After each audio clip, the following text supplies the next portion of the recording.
TNG creations நண்பர்களுக்கு வணக்கம். இது மஹேந்திரா அர்ஜுன் 755ங்க. இதில் டிராக்டர் மவுண்டிங் பண்ணியிருக்காங்க. பொதுவாகவே ரிக் மவுண்டிங் அப்படின்னாலே நண்பர்களுக்கு ஞாபகம் வருது புதிய ஹாலந்து இந்த நிறுவனங்கள் தான் ஞாபகத்துக்கு வரும். இந்திய நிறுவனமான மஹேந்திராவும் நல்லா இருக்குங்க.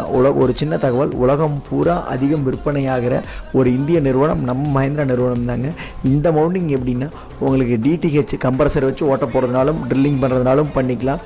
இப்போ அவங்களுக்கு ஆகர் மட்டும் ஓடுறதுக்கு, அதாவது டிராக்டர் பிடிஓலேருந்து டிரைவ் எடுத்து ஓடுற மாதிரி சிஸ்டம் பண்ணியிருக்கிறாங்க. இதுலேயே வேண்டாம்னா இந்த கியர் பாக்ஸை கழட்டிட்டு மேலே இந்த கீழே இருக்கிறத மேலே தூக்கி வச்சிட்டோம்னா வேலையே முடிஞ்சு. இந்த மவுண்டிங் பற்றி உங்களுக்கு ஏதாவது தகவல் தெரியணும்னா வாட்ஸ்அப் பண்ணுங்கள். நன்றி.